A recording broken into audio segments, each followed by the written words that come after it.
Olá pessoal, boa noite a todos, muita paz, muita luz a todos. Bom, hoje nós vamos falar e tentar responder aquela pergunta clássica, né? Professor, eram os deuses astronautas? Tchan, tchan, tchan, tchan.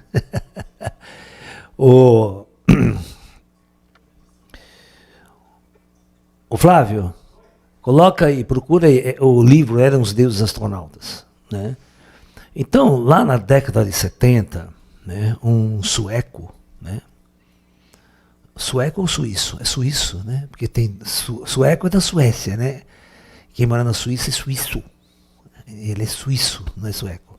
Ele é suíço. E ele escreve um livro, né, exatamente com esse título. Eram os deuses astronautas? Então, Erich von Däniken, ele faz uma teoria, ele defende uma tese, ele defende a seguinte teoria, né? Que, na verdade, a origem das grandes religiões do passado, né, dos grandes profetas que tinha contato, entre aspas, com Deus, né?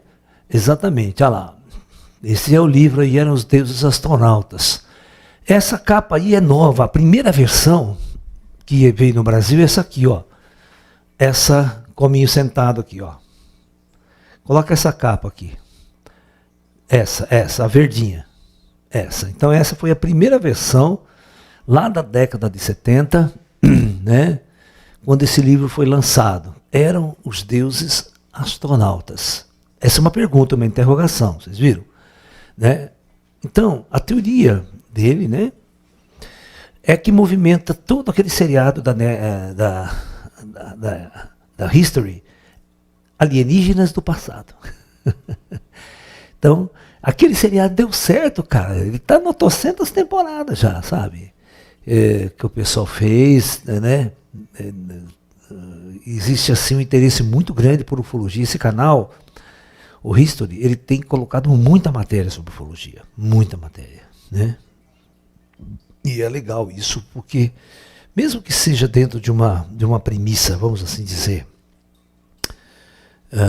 materialista, né? Mas já é alguma coisa, né? O importante é a informação chegar até as pessoas, sabe? A partir do momento que a informação chega até as pessoas, elas vão questionar, elas vão começar a pesquisar, a pensar, a discutir, a debater com os amigos, né? Então, a teoria dos antigos astronautas é a seguinte, presta bem atenção. Na verdade, a discussão é, um profeta no passado, quando ele tinha uma visão ou entrava em contato com um ser muito superior, né, com uma tecnologia muito avançada, ele não entendia essa distância tecnológica tão grande, principalmente de uma inteligência extraterrestre que vem de cruza a galáxia para estar aqui conosco, né? Então a teoria de Erich von Däniken é que esses deuses, entre aspas, eram na verdade seres extraterrestres dotados de uma tecnologia, de uma ciência extremamente avançada e faziam esses contatos e seus diálogos eram um diálogo de ensinamento, é um diálogo de, vamos assim dizer, de auxílio à nossa jovem e primitiva humanidade, né? Então, Erich von Däniken fez pesquisas no mundo inteiro. No mundo inteiro, ele foi então estudar as religiões antigas, os povos antigos, as construções antigas, e foi levantando esses dados. No Peru, né, as construções, todas aquelas coisas no Peru, teve origem extraterrestre, né? Os deuses andavam com os seres humanos naquela época. Esses deuses, entre aspas, seriam então apenas inteligências avançadas, né?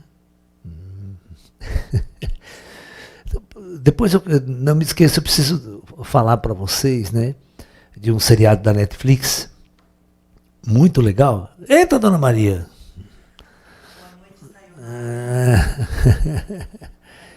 Arigatou, namastê. Então, esse seriado, eu terminei de assistir ele ontem, né? Foi muito bem feito, viu? Ele se chama 1899. Tá? Pode procurar aí, o seriado da Netflix, é novo, é bem novo, chama 1899.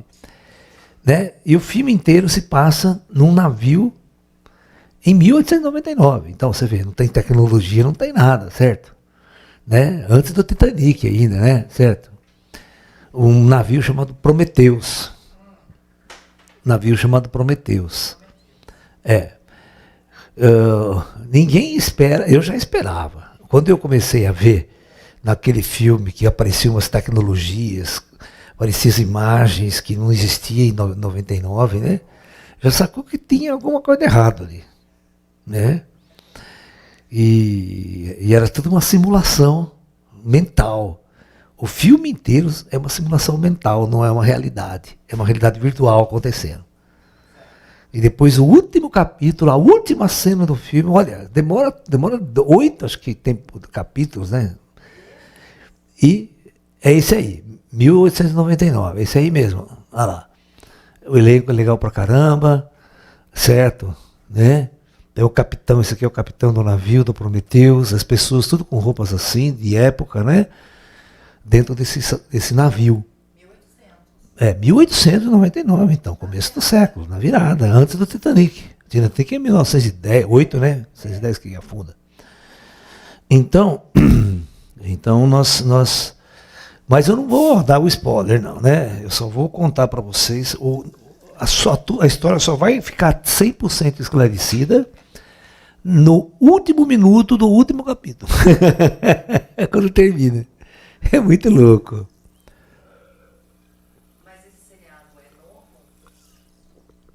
Novíssimo, 2023.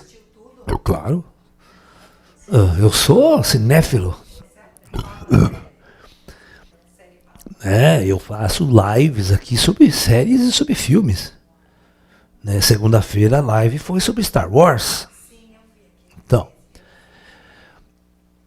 Então vamos lá, pessoal. Então, essa teoria do Erich von Däniken, então ele começa a investigar, né? Investigar a relação desses deuses com os seres humanos. E é óbvio, quando você vivia num mundo sem nenhuma tecnologia, sem uma perspectiva tecnológica, se você visse um celular, imagine um cara de 2000 anos atrás vendo um celular. Imagem, eu gravo o filme, mostro pro cara, a cores aí, o cara fica louco. Vê um negócio, é coisa de deuses. Né? Coisa de deuses. Né? Então, na verdade, o único erro do Erich von Däniken, né, ainda, né, é ser uma pessoa materialista. Ele vê o mundo pela ótica materialista. Esses indivíduos não têm uma visão transcendental, espiritual, vida após a morte. Tem uma visão mais avançada da coisa. Mas já é o primeiro passo. A discussão já veio. Então, quem são, na verdade, quem nos criou, na verdade? Vem aquela discussão, né? Os deuses os criaram, mas quem são esses deuses? Os povos antigos todos criaram 1000 modelos de deuses, né? Cada cultura na Terra criava o seu deus. Por exemplo, aqui na Mesoamérica, né, nós tivemos os maias. Os maias tinham o seu deus chamado Quetzalcoatl, a serpente emplumada. Um ser alado, olha, um ser alado, porque vinha dos céus, pousava em sua nave sofisticada e vinha dialogar com os humanos, né, com aqueles primitivos seres daquela época. Então eles eram encarados como? Né? Como deuses que vinham do céu, tudo que vem dos céus é Deus. Né? Os antigos maias eram os adoradores do sol, né? Coloca Quetzalcoatl aí, né? Então, por isso que era a serpente emplumada, né? Você está entendendo? E você tem símbolos interessantes. O Quetzalcoatl é esse cara aqui, ó, não é esses dragões aqui não. Abaixa. Esse aqui, ó, esse ser aqui, ó, esse primeiro isso, esse aqui. Não esse dragão aí, não, dragão não tem nada a ver com os povos Mesoamérica, é esse aqui, tá? Agora, tem um deus maia, um rei maia, tem uma pirâmide famosa lá, no México. Não, não é Teotihuacan. Não, é Chichen Itzá.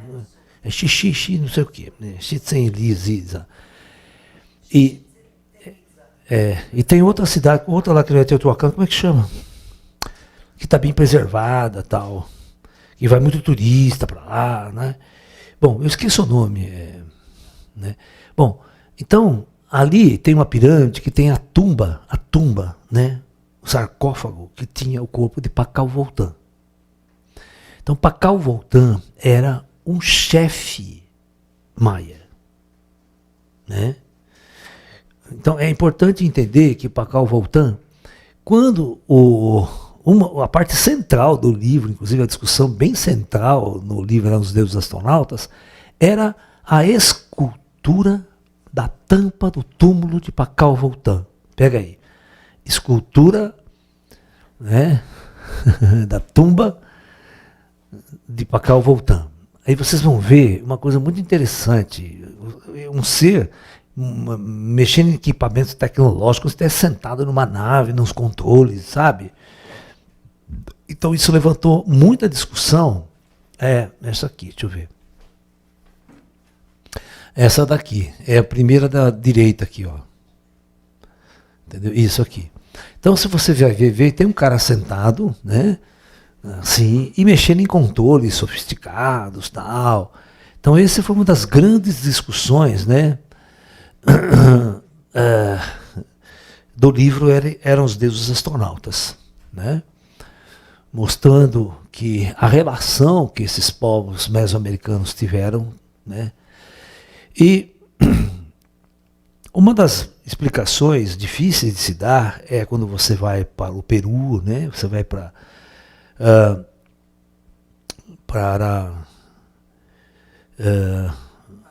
Machu Picchu, e vocês vão ver umas construções. As rochas são algo incrível. Algo incrível. Os antigos não podiam fazer aquilo. Os antigos não tinham nem roda, nem tinham inventado a roda. Né? E é interessante que não só os povos maias não tinham roda, os incas também não tinham roda. Eles não tinham carroça, eles não tinham inventado a roda. Coisa que o Fred Frito inventou lá atrás, né? Lá na Idade da Pedra, Vilma, né? Entendeu? Então, os incas têm construções gigantescas de pedra que o livro do Eram os Deuses Astronautas também levanta a possibilidade dessas construções ter sido feitas por extraterrestres. E não... Perdão, gente. Eu tô com uma tossinha chata, né? Aquela pega todo mundo, essa coisa de inverno, né? De friagem. Velho, então, dança primeiro, né? Coitado, tudo pega velho, né? Parece que... Eu sempre tive uma saúde de ferro, né? Assim, no sentido, nunca entrei no hospital na minha vida até hoje. Amém, Jesus, como diz. Glória a Deus, né? Então... Então, pessoal, essa discussão é uma discussão que eu acompanhei por muitos anos da minha vida, né? Eric von Däniken já esteve no Brasil muitas vezes, em congressos de ufologia. Foi entrevistado pelo Jô uma vez, no Jô. Está vivo até hoje, o Eric von Däniken, e ele sempre participa daquele Alienígenas do Passado. Você assistir lá, né? Mas foi o primeiro cara que levantou essa tese. Teve a coragem e o peito de enfrentar os arqueólogos convencionais, né? Que nunca explicou como é que os antigos faziam aquelas construções. Principalmente em Pumapunco. Gente, Pumapunco é algo muito louco. Pumapunco, na Bolívia. É lindo, né? Pumapunco é lindo. Então as pedras H, aqueles blocos H gigantescos com cortes inexplicáveis, né?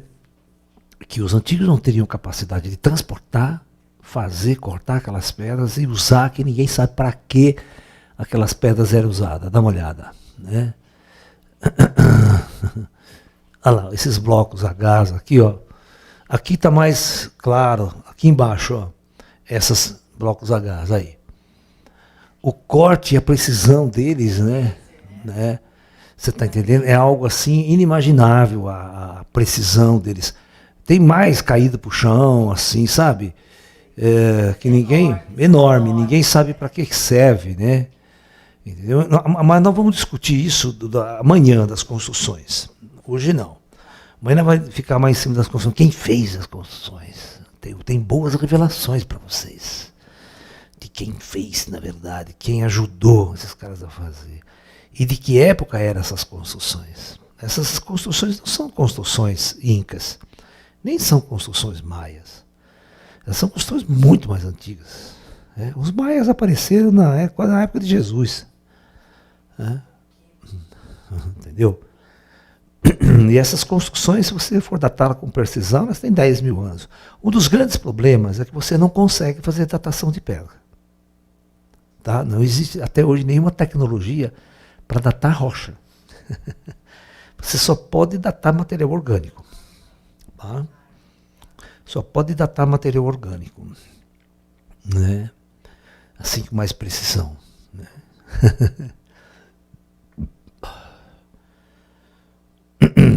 Tem perguntas? Quando você tiver perguntas, você tem que colocar para mim no Word, tá? Você tem que ir pegando desde o começo da aula, já ir jogando no Word.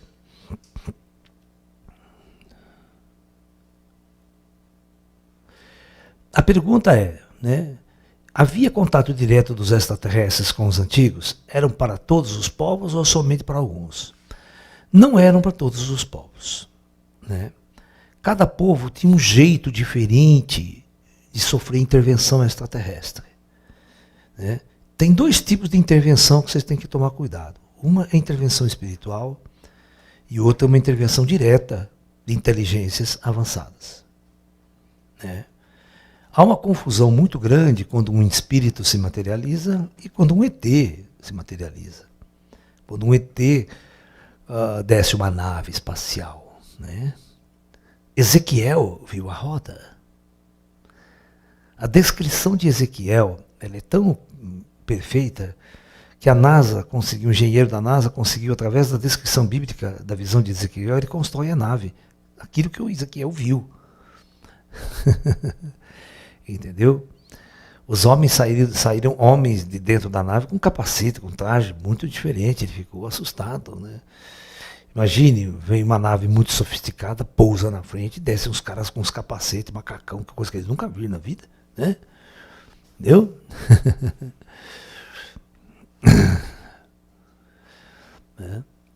Então, esse é o ponto-chave. Professor, estou confuso. Esse desenho dos astronautas não foram feitos na Era da Luz? Não. Não. Então, esse é o ponto-chave. Essa Pacal Voltan não foram feitas na época, né? Porque uma coisa muito importante vocês vão aprender. Na Era da Luz, ninguém fazia escrita. Ninguém pichava nada. Tá? E raramente eles faziam desenhos.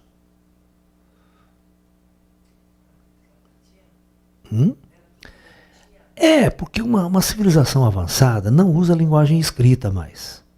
Linguagem escrita é muito primitiva. Você vê, nós já estamos abandonando. Vocês estão tudo no celular aí, QR Code, isso, aquilo.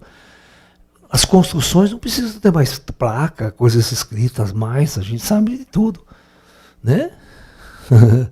Você vai ter um restaurante, já não tem mais nem menu. Né? Você chega lá no QR Code, seu celular, você vê o menu no seu celular, tudo, né? Está tudo na nuvem. Né? Você vê as pirâmides do Egito, as pirâmides não tem nenhuma inscrição. Não tem nenhuma inscrição, nem dentro nem fora. Por quê? Quem fez? Os egípcios adoravam pichar tudo que via, né? Igual político nosso, né? Fez uma pracinha, bota a placa desse tamanho lá, dizendo que foi ele que fez, né? Bota o busto dele lá, bota tudo, né? Como se... É fácil fazer as coisas com o dinheiro dos outros, né? E achar que foi ele que fez, tem mais essa, né? Essas coisas, o pessoal é muito doido. O senhor já viu no astral algum documentário sobre as pirâmides para que serviam? É legal, né? Tem. Tem tudo lá. Né?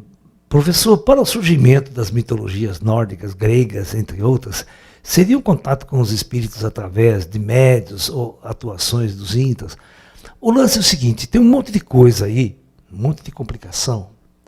Se você for estudar a mitologia grega e a própria filosofia grega, o oráculo de Delfos, você já foi no oráculo de Delfos? Só tinha meninas virgens que viviam no oráculo de Delfos, sabia? Elas eram desde criança. Quando as pessoas percebiam que tinha alguma pessoa, uma criança com poderes sensitivos, com visões de espírito e morte, já pegava ela. Levava ela para o oráculo de Delfos e treinava elas, né, como uma ponte de diálogo com os espíritos, com o plano espiritual. Os gregos tinham isso. Né? E todas as vezes que eles iam para batalhas e tudo mais, eles iam consultar o oráculo, aquela coisa toda. Para um monte de coisa eles consultavam o oráculo. Né? Mas a gente sabe, vai no centro espírita você toda semana e conversar com os espíritos. Qual é o nível de revelação que ele vai te dar? Você pode frequentar um centro espírita a vida inteira, vai ser sempre limitado as informações que eles vão te dar. Eles não vão levar você de empanar, vão abrir a porta para você, não. Vão dar toques, porque é uma jornada kármica, você não vai sair daqui. Você tem um karma a resgatar, você tem uma vida a cumprir aqui. Ele não vai pegar você daqui, levar para uma nave espacial e deixar você um mês lá morando com ele. Não. O seu lugar é aqui. Você foi projetado para ficar aqui. Nós podemos dar um toque, te ajudar, dar uma luz no seu caminho, na sua vida. É isso que os espíritos fazem. Por que os espíritos não materializam e mudam o planeta? Não precisa nem ceder. É só tem que materializar lá e começa a dar uma puta revertério, né? Você está entendendo? Materializa aí a esposa do Lula de novo, mas é desgraça. Né? Ou seja, psicologicamente é um impacto. É um impacto muito grande. Mas não vamos discutir isso ainda. Né? Nós estamos discutindo exatamente como os antigos poderiam encarar. E os antigos também, os ETs, eles tinham um projeto quando eles faziam isso. Todos os ETs sabiam o motivo do projeto Terra estar daquele jeito. Das pessoas serem primitivas, não ter tecnologia avançada em suas mãos. Era uma experiência kármica. Também os ETs com tecnologia super avançada não podem transferir tecnologia para os humanos. Não pode dar uma arma de raio para o humano. Certo? Sair dando tiro no inimigo. Né? Vocês estão me entendendo? Então, é muito importante que vocês entendam até que nível, né, poderia haver uma intervenção extraterrestre.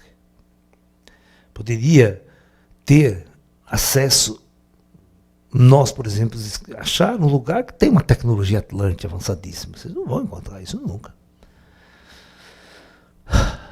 Toda essa tecnologia está controlada, está na mão dos próprios intraterrenos hoje, no reino de Agartha. Mas o humano não tem acesso. Quando você foi projetado para encarnar aqui, nesse lugar, é aqui que você vai viver sua experiência até o final dela. Depois da morte é outra história. Então, os grandes segredos, né, do passado da Terra se encontram fora da matéria. É por isso que as pessoas não entendem. Por exemplo, os hieróglifos egípcios, os egípcios, olha que interessante. Toda aquela era do faraó, toda aquela era, o egípcio foi a extinção. Você sabia que foi a extinção?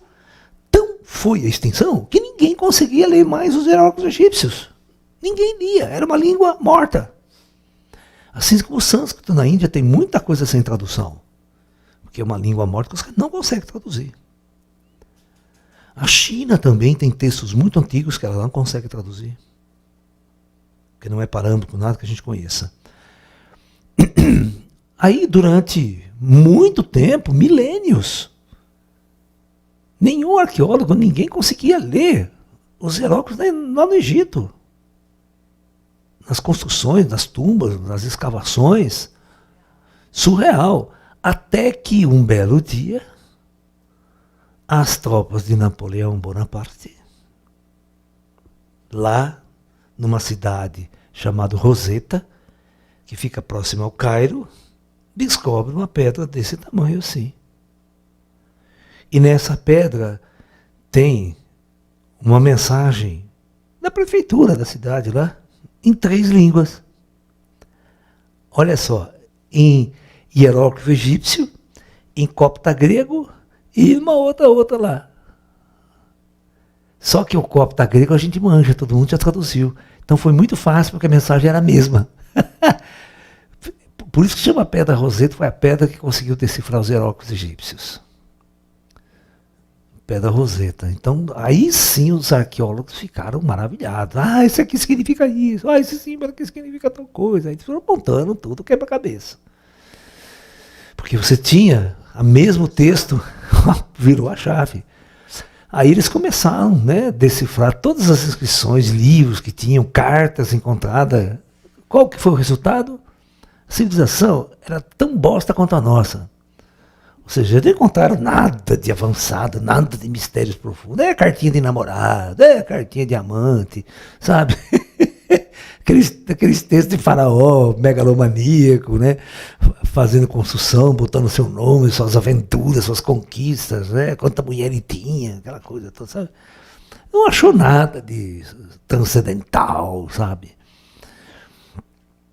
Até que um dia os caras encontraram também numa escavação egípcia o livro dos mortos totalmente intacto. Eles nunca tinham encontrado isso antes.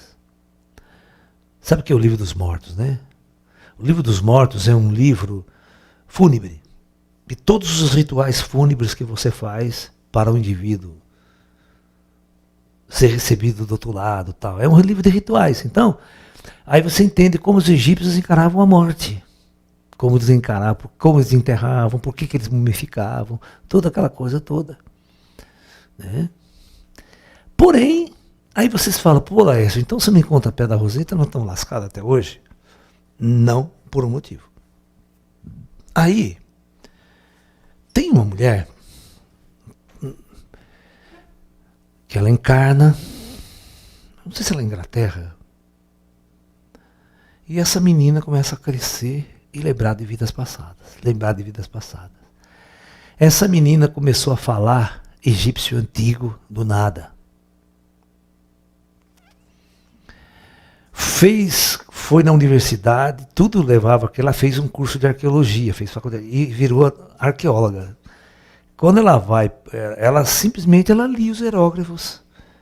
Ela lembrava, porque ela viveu no Egito antigo. E o mais engraçado é quando ela ia com o pessoal da arqueologia, ela falava assim, pode escavar aqui, ó. Escava aqui, que aqui tem um prédio assim, assim, assado, eu sei porque eu morei aqui. Os negros cavavam e tinha mesmo. E ela lia fluentemente os hieróglifos. Ou seja, não precisava mais de Pedra Roseta, né? Então o cosmos sempre dá um jeito, a informação não está jogada, ela não está perdida. Não tem nenhuma informação perdida. Mas é assim que eles fazem para a gente dar uma oitava a mais, né? Claro. Eles fazem como? Então, hoje em dia, né, para a gente conhecer o passado, ele está em nós. O passado está dentro de nós, das nossas encarnações passadas. Né? Não é DNA isso, não vão confundir as coisas. DNA é... Não. O DNA não. Não, o DNA é, presta bem atenção, tecnologia do robô, do Android. A consciência é espírito. Ela não depende desse DNA aqui. DNA é o que seu pai transfere, né? Seu rosto, sua cara, tal. Você está me entendendo? A gente não pode confundir isso. É a construção do Android. A construção do Android não tem nada a ver com o espírito, com a consciência. O espírito é lá da galáxia, os caras estão fabricando um Android aqui. Você, pela primeira vez, você vai usar um corpo. Todo mundo está encarnando pela primeira vez na Terra. Não tem nada a ver com o DNA humano aqui. São tudo ET. Então, aqui o DNA humano é fabricado para esse ecossistema. Então, aí a pessoa vai utilizar, né? E esse DNA é manipulado por engenharia. Então, os engenheiros lá em cima genéticos, antes de alguém nascer, é preparado a pessoa. Tá? Então, os caras sabem se você vai nascer bonito, feio, com defeitos. Tá? Porque isso é projetado. Isso está no DNA. O cara mexe na matriz DNA, o cara nasce. Braço mais curto, sabe? Sempre com um aspecto kármico, é um aspecto kármico isso, né? Da lei. Não tem. É duro que não tem. Todo mundo quer me convencer disso até hoje. Né? O DNA não tem nada a ver com o espírito. O DNA é a tecnologia que fabrica o corpo biológico. Não tem nada a ver com ele. O lance é o seguinte, se você tem um karma muito pesado de outra vida, não, é porque eu torturei, porque eu matei, certo? Aí os juízes sentam lá e preparam uma vida para você viver aqui. Tá? Você nem não tem nada a ver com o seu DNA. O cara pega lá a matriz genética do astral não, então, mas no DNA, mas isso aí é como os engenheiros genéticos manipulam, mas não tem nada a ver com o seu espírito em si. Não é uma ligação direta. Isso aí é artificial, os engenheiros vão lá e mexem. Se quiser consertar, eles consertam também. Entendeu? Aí o indivíduo desce, vai viver uma experiência dentro de uma matriz projetada para ele. Mas não que ele teve uma influência na genética da coisa, que ele traz de outras vidas a parte genética. Não traz. O espírito não. A genética está, e DNA é uma coisa da matriz de como os engenheiros projetaram e construíram esse negócio aqui. Né? O espírito que vai influenciar é o aprendizado, a vivência dele. E não é uma influência direta, é uma influência indireta. Porque os caras manipulam antes de você usar, entendeu? Antes de você até entrar na coisa.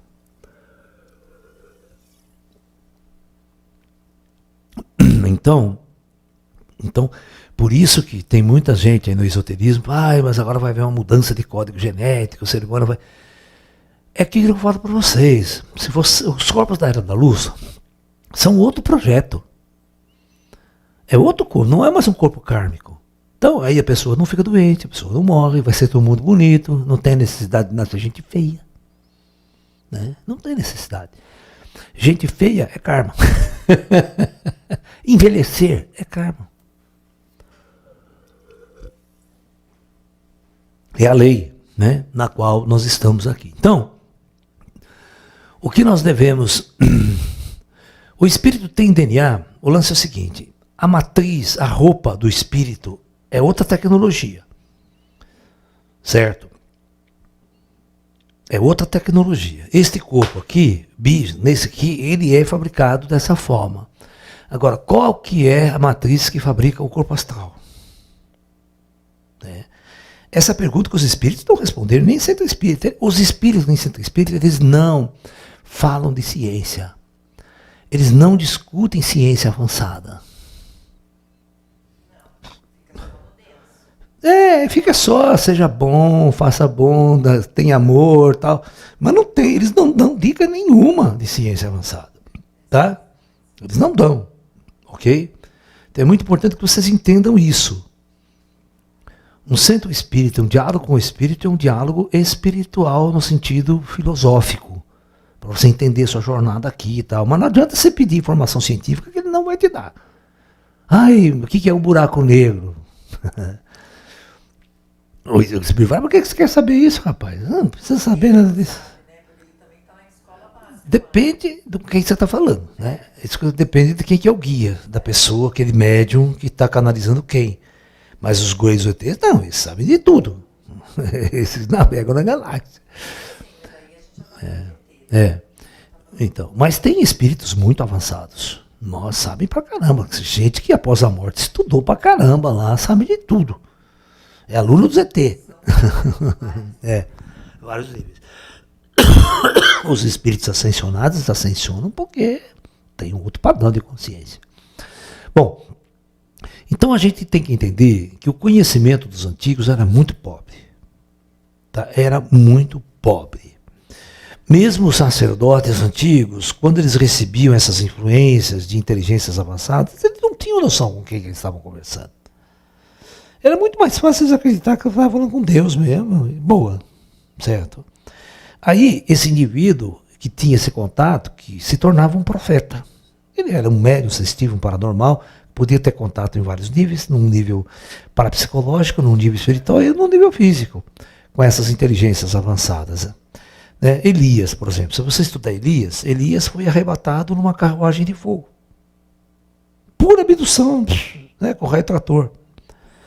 Né? Típico da abdução. E outra, quando ele é abduzido, é muito interessante que ele está subindo aos céus assim, né? A carruagem, está indo para a carruagem de fogo, né? Carruagem de Deus que vai levá-lo ao céu, né? Aí ele deixa cair o casaco dele. O casaco dele, o raio trator não pega, ele cai no chão, aí o Ezequiel vai lá e pega, né? E pega o casaco dele, ó, e o Elias vai embora, arrebatado. Típica abdução, disco voador. E ele não volta mais. Ele não morreu na história, ele foi abduzido e não voltou mais. Hã? Oi? Enoque.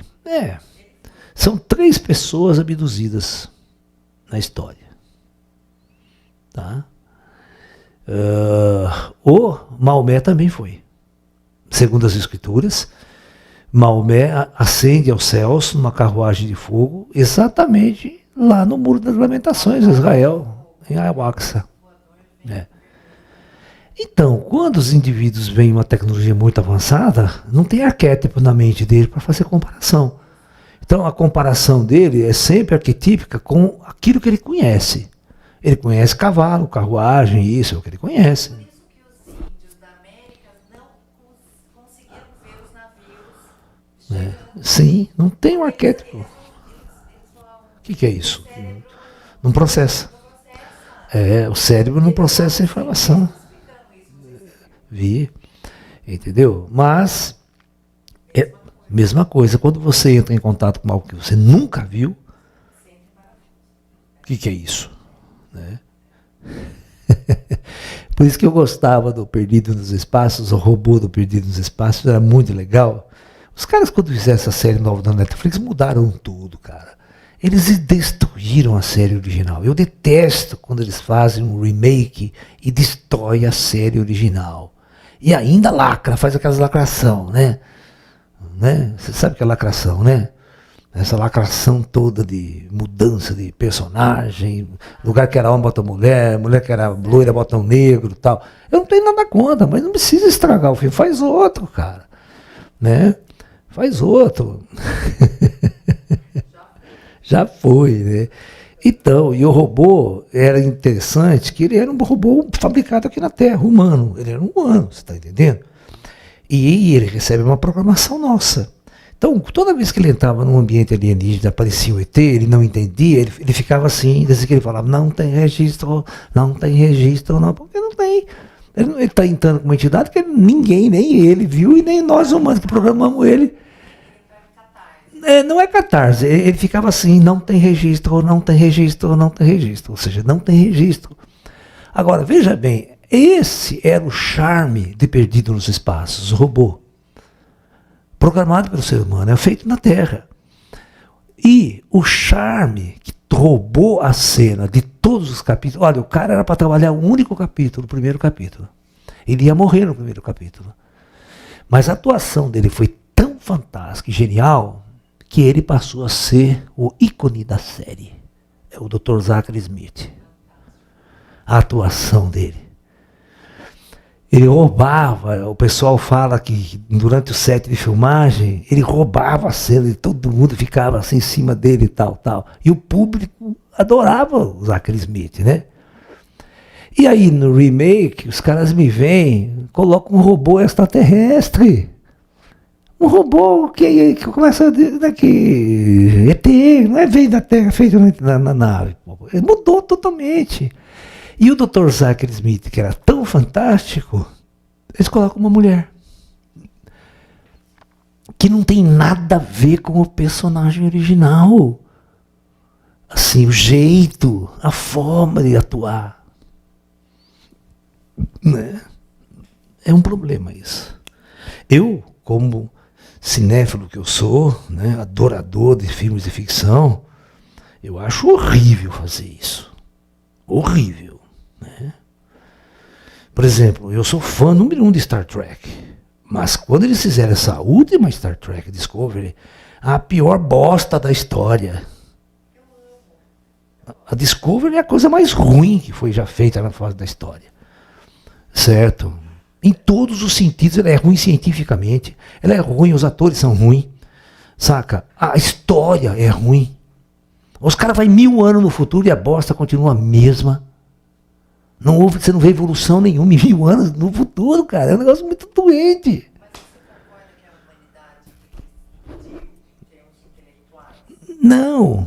Não regrediu. O problema é que os escritores de ficção científica, eles não sabem a verdade. Eles fazem uma ficção da cabeça deles. Então vocês não podem achar que ele está relatando uma verdade futura. Eles não estão relatando verdade futura, eles não sabem de nada do futuro, eles não têm a mínima noção, eles não têm noção. Os caras pegam 300 anos no futuro, que é a história da Enterprise, se guerreando nas estrelas, se matando, ninguém sabe nada de vida após a morte, ninguém sabe nada de vida após a morte. Tá? E a gente sabe, eu sei, que os extraterrestres, a gente só vai ter noção de extraterrestres quando entender a vida após a morte. Então essas ficções são tudo tontas, são fantasias que não têm absolutamente nada a ver com uma realidade. Esse é o ponto de discussão, bastante interessante. Por exemplo, você quer ver, na discussão de Star Wars, né, tem uma cena, né, nessa nova, onde o Luke Skywalker, ele faz uma bilocação. Ele pega o corpo astral dele e materializa distante. E eu pode dar tiro nele, que não acontece nada, não mata. Mas o que fez? A força fez, né? O domínio da força. Ele projetou a distância e o corpo astral. E adensou um pouco só o corpo astral. E vai matar o corpo astral, você não mata. Pode dar tiro e fazer o que você quiser.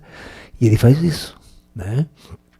Então, é um avanço da consciência humana na manipulação do seu próprio ser, do seu próprio corpo, da sua própria forma física em si. E ele enganou todo mundo. Todos os inimigos achavam que ele estava ali, mas ele não estava, ele estava muito distante, numa outra montanha lá. E os inimigos caem numa armadilha. Né? Está entendendo? Mas a morte, para quem está nesses planos, a morte do inimigo não tem sentido. O inimigo não morre. Né? Você não pode matar seu inimigo jamais.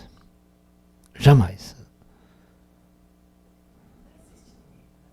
Claro que não, mas no momento existe o inimigo nesse projeto. Você tem um inimigo, você tem tropas brigando. Tá? Então você elimina o inimigo dessa vida. Mas ele continua sendo seu inimigo depois da morte e te ferrando lá do outro lado. Vira o teu encosto. O teu inimigo vira o teu encosto após a morte. Então, nós precisamos entender que os antigos, quando eles tentavam entender, eles não entendiam. Se hoje, com toda a tecnologia que nós temos, os escritores escrevem essas merda, ou seja, não entendem. Os discos voadores estão se manifestando hoje e eles não entendem. Os filmes de disco voador são as maiores bestialidades quando são feitos. Tudo tem invasor que vem invadir, comer ser humano, aquela coisa toda, né? Ou seja, ninguém sabe, ninguém faz um filme decente sobre o extraterrestre. Na verdade, é uma programação, né? Essa disseminação de ETs do mal. Porque se eles propagarem ETs do bem, vão perder muitos negócios. ETs do bem não pode ser programado, porque é o que você está dizendo, nós vivemos numa dualidade, né? Se nós dissermos que está chegando inteligências avançadíssimas do bem, para mudar a face desse planeta, tem muita gente que vai perder muito dinheiro, muita grana com isso. Indústria militar, então, vai à falência. Né? E as indústrias militares são as que mais faturam nesse planeta. Eu fiquei sabendo que em Corderópolis tem uma fábrica de míssil. Tem interessante, né? Fábrica de míssil. Né? É verdade. Tem mais perguntas? Bota lá. Então, tudo bem. Professor, em suas conversas com os ETs, você conseguiu descobrir qual a quantidade de galáxias do universo e se nossas estimativas estão muito longe do réu? Bom, eu como astrofísico já posso dizer que nossas estimativas estão muito longe do real. Eu quero que vocês entendam que a capacidade tecnológica que nós temos é muito primitiva. O que a gente pensa sobre o universo, né, o que a gente pensava sobre as galáxias, a teoria das galáxias, começou da zebra. Né? Quando o James Webb, a gente aumentou a tecnologia, fez uma foto de uma galáxia que não deveria estar ali. Você sabia que o James Webb fotografou uma galáxia que não deveria estar ali? É isso que é foda. Nós temos uma estimativa, astrofísica toda, moderna, que o universo tem 13 bilhões de anos de idade. Ok? Então, presta atenção. Então nós temos toda uma teoria, a teoria do Big Bang, sobre como o universo nasceu. Né? Então, quando o universo sofreu uma explosão, o universo foi expandindo. Ele foi expandindo. Foi expandindo, expandindo. À medida que ele for expandindo e esfriando, ele vai gerando as galáxias, tá? As estrelas, as galáxias, e tudo isso aí. Ele vai expandindo, e está expandindo até hoje. Entendeu? Então, existe, e quanto mais distante um objeto é fotografado, mais antigo ele é, certo? Porque para a luz dele chegar no meu telescópio, aqui, eu tirar uma foto dele, eu estou vendo sempre o passado dele. Eu estou vendo uma luz que ele emitiu, né, quando ele estava muito distante da Terra. Agora, vamos supor o seguinte, então, os cientistas, até o Hubble, calcularam, né, fotografaram galáxias, a gente chama de horizonte do universo, como se fosse a última galáxia, lá, sabe? E quando você olha para esse objeto que está a 13 bilhões de anos-luz de distância da Terra, você deveria olhar Você não poderia fotografar uma galáxia perfeita. Por que não? Você teria que fotografar o objeto, porque eu estou olhando o passado dela. Você teria que fotografar algo que ainda não é galáxia. Né? Porque as galáxias, o Big Bang já fez a galáxia. Ela demora bilhões de anos para se formar. E aí, nós estamos fotografando as mais distantes galáxias totalmente perfeitas. Essa foto dessa galáxia perfeita destruiu toda a teoria do Big Bang. Ela viola totalmente a teoria do Big Bang já feita. Mostrando para vocês que tudo que é uma verdade hoje, amanhã pode absolutamente deixar de ser. É igual a teoria da relatividade, né? Tá travado a minha imagem aí. Oi? Bom, aqui está funcionando. Só dá um coisa lá, volta lá. Dá um recarregar. Não, dá um recarregar. Dá um recarregar. Lá em cima no site. Aqui, ó, nessa flechinha virada aqui, ó. Dá aqui, só recarrega aí. Entendeu? É problema da internet. Aí travou a internet, mas o pessoal está assistindo. O pessoal está... Ninguém falou que travou. Né? Ah lá, tá vendo? Já voltou, tá vendo? Só travou a internet. Então, pessoal, é muito importante que vocês entendam que mesmo hoje, que a gente acha que sabe das coisas, não sabe. Tá? Então, discutir essas coisas astrofísicas com o ET é fria, porque nós não temos nem nível para isso. Nós não temos nem nível para discutir. Você vai usar a cabeça sua, a sua visão de mundo, aquilo que você me deu. E o ET fala, está tudo errado, não é assim? E aí? O ET vai ter tempo para explicar para você como é que é? Porque mesmo se você souber, você não tem como chegar para o cientista e falar, não é assim. O cientista, mas por que não é assim? Por que não é assim? Você se lembra que eu gosto de fazer desafios matemáticos para vocês, né? Eu coloco aquele desafio simplesinho, que eu sempre coloco para vocês, 8 elevado a menos 0,3333. Esse aqui é fácil de resolver, é problema do Enem até. Agora, esse aqui...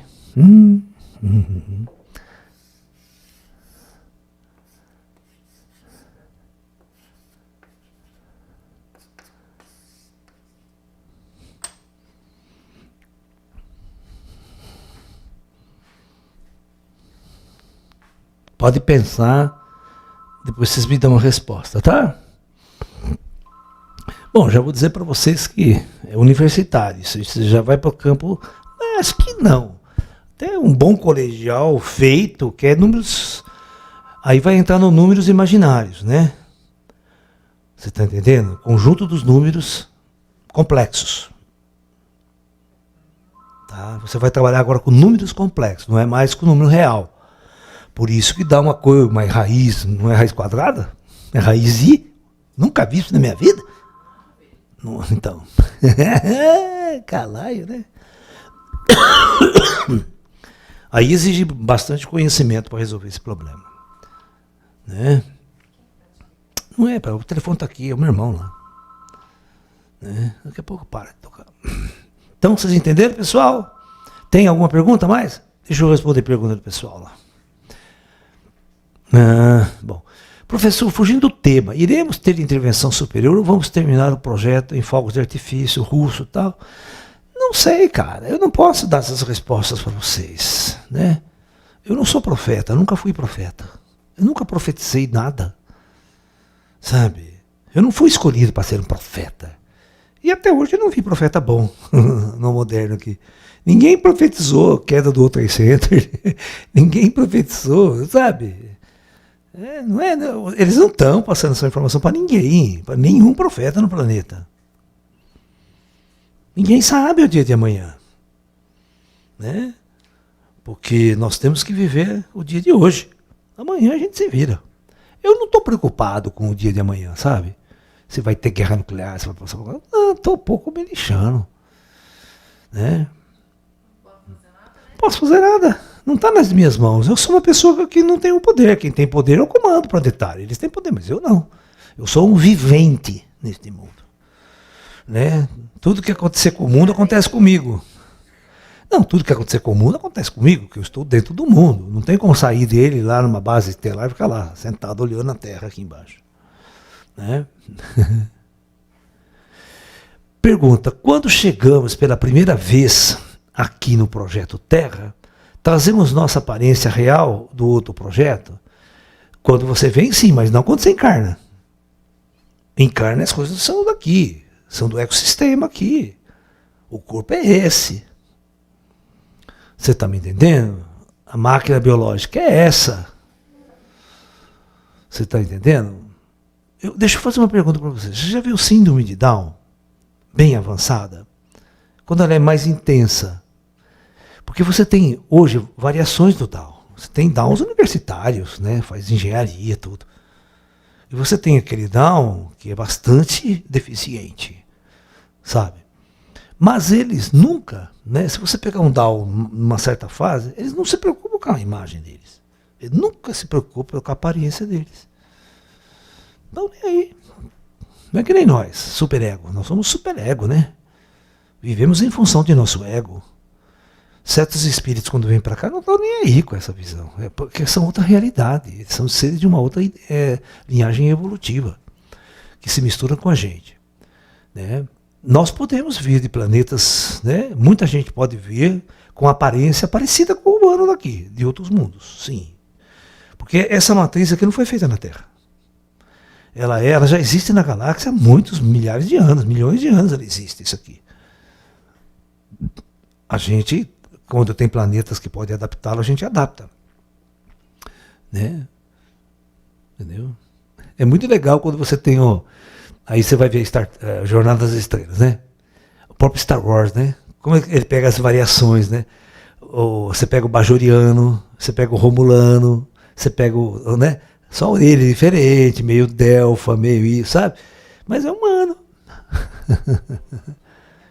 Bonitos, às vezes são lindos a nossa visão, né? Agora o Klingon já é muito pdiferente, né? O Klingon já passa um ser quase que réptil, né? Aquela coisa meio estranha e tal. Né? Né? É muito legal. Os Romulanos já é um vulcano rebelde. Eles têm a mesma aparência dos vulcanos. Né? Você vê os bajorianos, eles só tem aquele coisinho diferente aqui, a orelha é diferente, a testa é um pouquinho diferente, né? Eles falam de bajoriano, do planeta Bajor. Mas é isso aí. Amanhã a gente volta então, pessoal. Namastê.